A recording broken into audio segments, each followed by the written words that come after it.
Welcome back, brothers, metal goblins. Today we're diving headfirst into an absolute disaster unfolding on this beautiful map here, Coastline.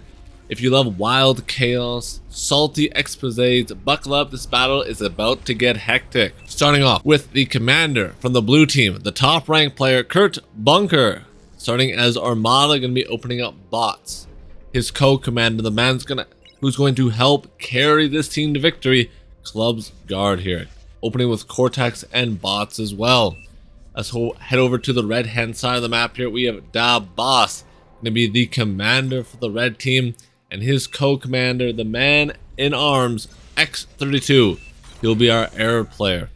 Now, if you guys are new to Beyond All Reason, let me give you a quick breakdown on how the game works. In terms of your economy, you need these metal extractors that are going to be scattered around the map.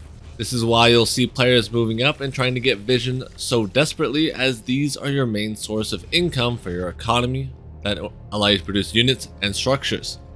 You have a secondary resource in this game called energy. This primarily comes from wind and solar collectors in the early game, and later game there are other sources. This allows you to fund your units, but you will generally always be held back by your metal production. That's why players will always try and fight for these metal nodes. Next up, let's talk about roles. In a game like Beyond All Reason, especially in these massive team games like this 8v8 here, each player will generally have a different role. You will see these players, these 5 players at the front here, their job is to stop any units from leaking through. While you'll have one air player to stop any raids from the sky, and one tech player that's going to be job of ecoing up and securing his team into the late game by having a better economy and stronger units in the mid to late game. Here we have a couple of scouts coming out from Kurt Bunker, just seeing what's happening. Perhaps he is looking for some potential damage that could wreak havoc on red team's economy here. Just one unit, yes, just one unit can devastate an economy simply because structures in this game are paper thin. They melt like butter and they will easily die to even one unit if the unit is given long enough to deal damage. Here you get some good tick micro going to come out from Kurt Bunker. Get one metal extractor that already is slowing down Zoidberg economy by quite a substantial margin. You'd be asking, what's just one metal extractor? Why is this so important? Well, that's 25% of his economy down for about 10 to 15 seconds, which can give a sizable lead. That's basically a few free units over the blue team alone from getting one metal extractor kill. Over here on the left hand flank, we have units starting to line up on their respective choke points, stopping any units from pushing through. But before we get into, let's jump into each faction. What is the difference? We have Armada and Cortex here, which are the two old factions of Beyond All Reason. Armada, faster, more specialized units.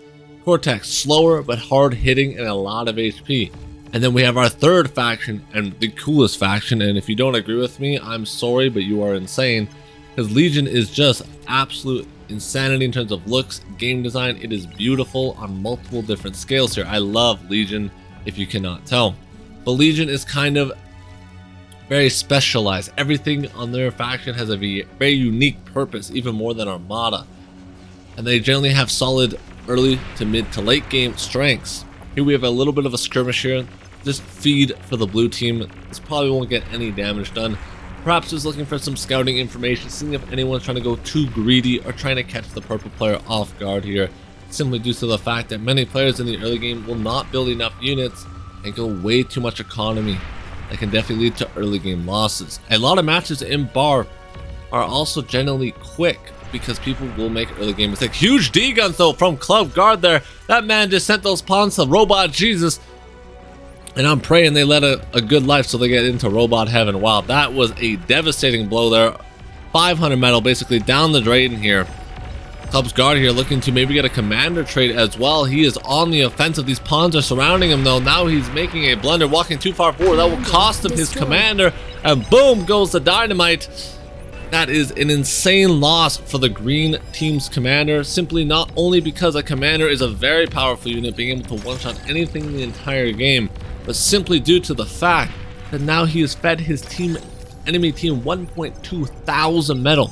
To put that into perspective, this man's only making 14 metal a second. that basically gives him an economy for the next 2 to 3 minutes alone just from one commander kill, if he's able to reclaim it. But blue team sees the commander corpse here, and they're not going to let that go without a fight here, as that is a very hot spot of contention. One commander corpse can definitely lead to the victory of a game, and this is left uncontended. As you can see, blue team also now sending another commander to help contest this, as neither team wants to give this up. This is where the battle matters most right now. There may be other stuff happening on the map, but whoever can get this corpse will dictate the next 5 minutes of the game. You got the reclaim bots here coming to sucking him dry. 50% down. He can D-gun it to destroy the wreckage, but he's not doing anything. He's caught. He doesn't know what's happening. He's lost in the sauce, and he does end up reclaiming about 10%, but the vast majority of that metal goes over to blue team. That will surge blue team's economy ahead of the red hand side. Now this place has now not only become the battleground for a commander, now there is corpses being littered left and right from the units being thrown at this place in order to stop the commander from being taken. Let's jump over to the left hand flank, as that fight has pretty much calmed down, and see what's happening. We have Hug Seal here versus Muffy. Muffy has a few rocket bots here looking to shell away at the commander, looking just to poke and prod. Remember, every flank is insanely important. If one flank falls, that can blow open the entire game. One unit gets through, that means the entire economy on the other side of the map is devastated. Another commander has fallen right here, and this little one looks uncontested. That is a free 1.2k over on the side of the red team. That will be huge for this left-hand lane here, as that might push him into tier 2. And tier 2 is insanely valuable, as the tier 2 units are much stronger than tier 1. Here, light blue trying to contest this, but he's just sending in his units to die. Maybe he saw a sale and he wanted to go buy something, but he ended up being the product, as he gets melted into scrap metal, sent over to the factory. That is a rough way to go. Bro might be logging out after that game. He just lost his entire army for virtually free. And now AI here can see his angle, getting a double D-gun on those turrets. They're pushing up, has the high ground. Don't try it, boys. The high ground is very strong in bar. I think it's stronger in bar than most RTS games, as shooting down your units have increased accuracy. On the left hand flank here, we still have a bit of a skirmish left and right. Both teams trying to find their groove, but nothing is going to happen too much. We can see the left hand side looking like they want to agree to a handshake turtle. Let's jump over onto the mid fight. What has been happening since the commander corpse has fallen? Nothing much. Still tugging back and forth. But what's really interesting is this right hand flank from Kurt Bunker, as he has a commanding position. If we just zoom out here, look how far he is behind enemy lines. This man is deep into enemy territory, and if this persists, he will be able to get a significant economy advantage, not only through devastating damage to the red team's metal economy, but denying these metal extractors and claiming them for himself, basically doubling his eco. The Rocketeers, though, shelling away here. No micro from either player. Their eyes either are closed or their monitors are off. Here they come. They're now focused up. Probably just macroing back at home. Each unit that falls can dictate the tide of the war, as snowballing in bar is incredibly fast. If you get a small advantage, it can quickly turn into a massive advantage. And that's why bar is such a chaotic game. One unit dying can decide the fate of the entire game. He's going to res up these bots here with ease. Now using his dead comrades' corpses as units to wage war. No man left behind, as Kurt Bunker says. The red team's scared. Looks like they're going to back off for now. Let's have a little bit of a zoom out here and talk about what's going on the map. Blue has a significant advantage on the right hand flank. Orange is pushing down the middle of the map here, getting solid ground, as he got a commander kill earlier. As you can see now, the difference between getting a commander suck to not getting one, as he is a commanding position here. The left hand flank is now being slightly in favor of red, as they're slowly pushing up. But now blue here leveling his advantage further by sending in a squadron of pawns here to look to wreak havoc onto the backline. This is uncontested. No one is here to save this. This man needs to be stopped. The The floodgates are open and the pawns are leaking through. This could be the devastating damage we need to get to either close out the game or get a significant advantage to go into tier 2. The pawn ball goes to the right, splitting up a couple units on the left, but they will not accomplish anything. Let's focus on this right hand ball as they continue to devastate the entire orange base here. So much damage, so much chaos, but he's not microing. He just put them on a Q move and they just fall without doing nearly as much damage as they could have. Maybe he just wasn't locked in. They just became basically environmental storytelling here, becoming feed for the blue team, for the red team. And that is honestly a throwaway. This man had a huge opportunity to almost end the game. But instead he threw away his units without microing them properly. Micro and bar, very important as we saw right there. Now green here is coming in. He looks like he wants to take a shot at ending the game through economic damage. But the shurikens here will be forced to respond. These can stun units for quite a long time here. 3 seconds stun, 6 seconds. Stun right there, shutting this down. One shot from this, boom, the fireworks go. It's 4th of July, baby, as those reactors blow up. I don't think we'll be getting much more damage than that. Is that push worth it? I would say so. That is a lot of energy down the drain for the red team, but not the economic damage he was looking for. It's just kind of a minor nuisance. It puts them back maybe about 5 to 10%, but still not enough to decide the game.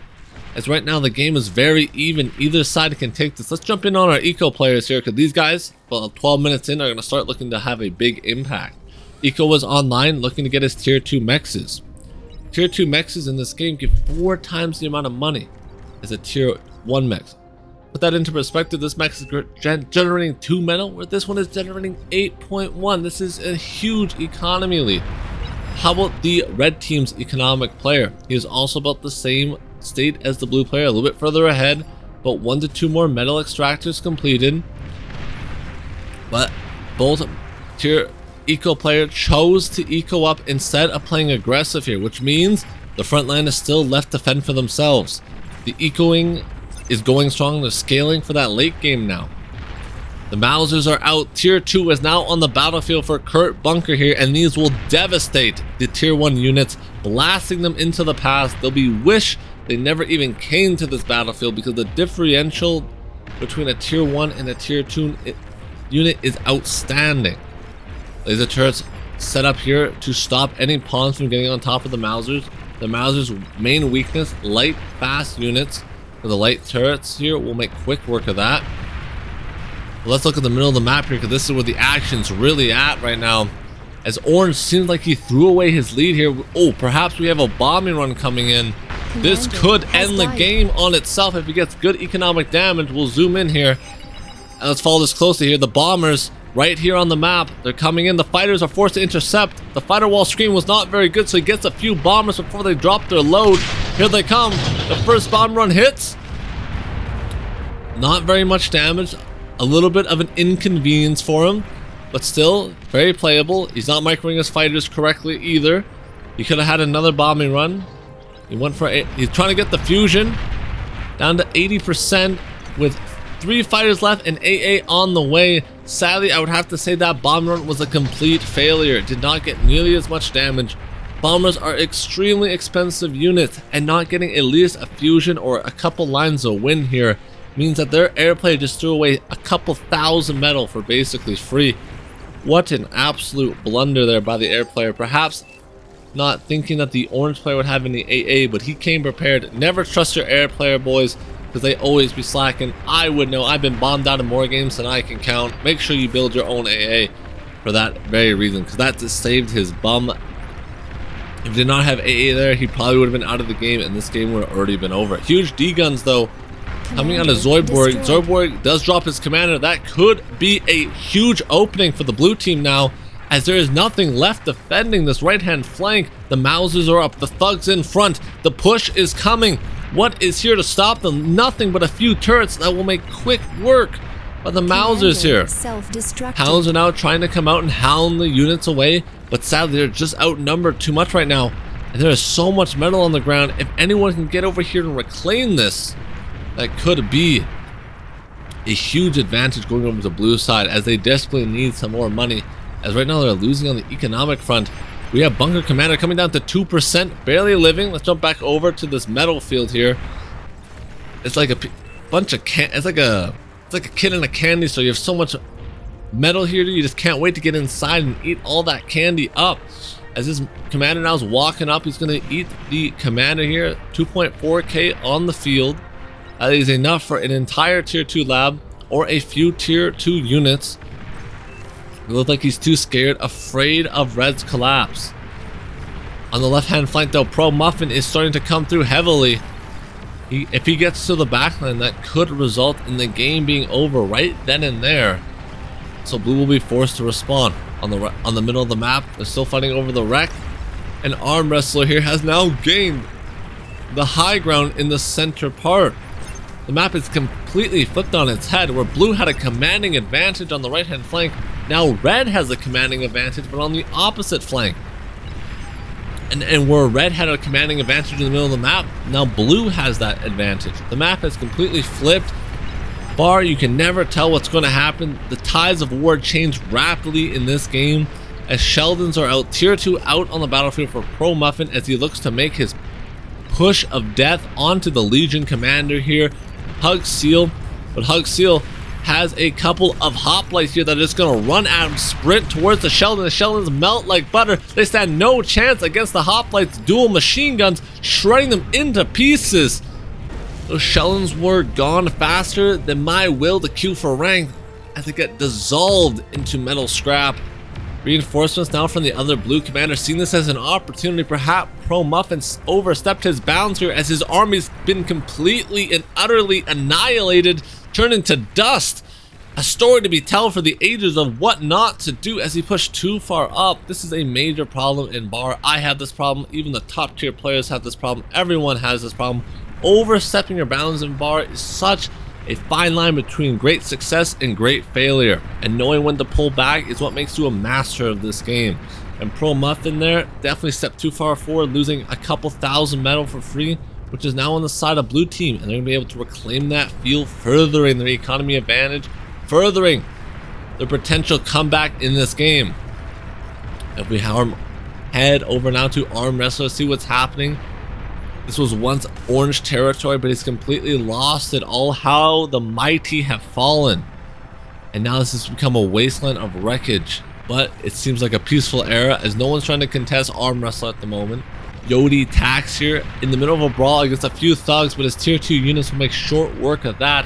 Those thugs are looking like discount coupons, cheap and ineffective, as they get absolutely shredded into pieces here.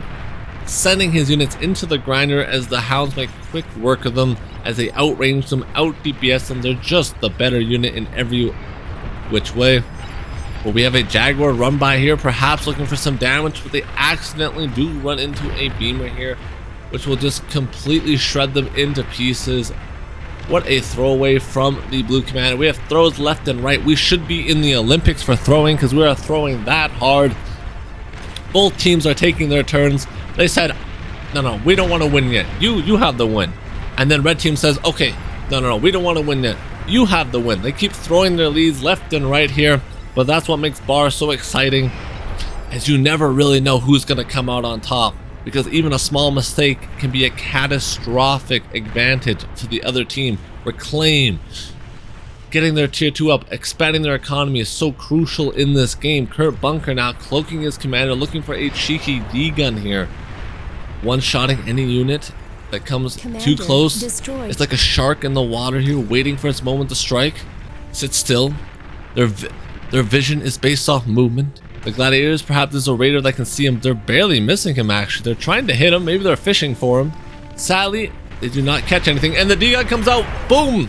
One gladiator falls to the bottom of the ocean, and they're just going to retreat for now. We have blue coming in with another Jaguar run by. This one might get through, but the commander sees it. It smells it. And it's looking hungry. One D-gun, 3 Jaguars, 4, 5. It's a massacre. Oh, God, turn off the camera. That was a war crime in progress. 5 Jaguars down the drain. And the aggression from both teams have been stopped in their tracks. Every time each team trying to get aggressive, it is completely shut down. No value is ever had here. As a couple of fiends now are up on the hill hiding, thinking they're stealthy. Perhaps now green wants to try his hand at going for the aggressive move. We've all seen how that's been turning out for each team. The middle of the map now back over to red side. Pink still holds a commanding position on the left hand flank here. Zoom out once again. Blue here stopped its push on the right, and now blue is heavily concentrating their army in the middle of the map. Let's see what's going down. As the middle of the map could be the break point, it could be the floodgates that needed to be open in order to break this game wide open. We have a cheeky commander here. This could be a game-winning D-gun. He's not looking. Bro, maybe he's eating his Doritos or drinking his Mountain Dew. Oh, now he's paying attention. He was cleaning his hands of Dorito dust, as that was a game-winning opportunity and he let it slip by. Now the hounds are too deep, and they can easily kite all the tier 1, and most units that try and run at them will just get kited into infinity and beyond. As long as blue doesn't make a micro mistake like going up this hill into the grinder, which he is exactly doing. And there goes his hounds dropping like 5s. Yep, not even killing a unit in the process. And there goes like 7,000 metal down the drain once again. The overextension from both teams will be their downfall. Thugs now looking to push up as well on the right hand flank, but the gladiators will make sure they cannot push up.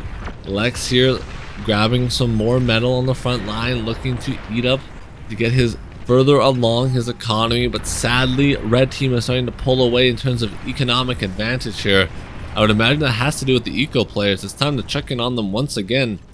We have a single fusion. No, we have 2 fusions for their blue eco player, where red has 1 fusion and an Aphis. Aphis gives 3,000 energy, where fusion only gives 1. So right now red has double the energy production, and they're about to finish their 2nd fusion, so they're skyrocketing in terms of economy. Right now you can see in the top hand side they have 136 metal per second, where the eco player for blue team only has 108. That is a drastic difference in metal income, 30% to be exact. Never do math in a video, as I was wrong and that was a mistake. But anyways, let's continue on with the fighting, as it's getting more and more chaotic as time goes by, as each team never knows when to put their foot off the gas pedal. Medusa shelling away with a few rockets. Starlights are now out, arguably the best unit in the entire game. So cost effective, so much damage here. Look at them just absolutely melt through these gladiators like they are nothing. Jaguars being sent to their death. Witness them, brothers, as they are forced to sacrifice themselves for no reason. Commander has died. Oh no, the ticks are coming in. This could be a nice run by. No, he ends up running back here. If only he had those 7 Jaguars from earlier, he could make quick work of all these Starlights. But we must live with our choices, and his choice was to sacrifice 5 Jaguars for free. The Starlights are now pushing up. 1 is left in the dust. He cannot move. Help him, step bro. He is stuck. And there he falls. 1 Starlight going down. That's enough to force the red commander back here. Scared he's going to lose more Starlights, as blue is able to start rapidly producing these on the front line. Forcing red back here. They're now going to go into a little bit of a stalemate, where I imagine both commanders are going to look to fight for this reclaimed field of 7,000. That is a lot. Let's zoom out once again, have a look at Pink on the left hand flank here. He now has a humongous ball of Sheldons, 31 here on the front line here, and with some good micro and good decision making here, he can look to crush these 11 hoplites, these little meatball looking things, with absolute ease.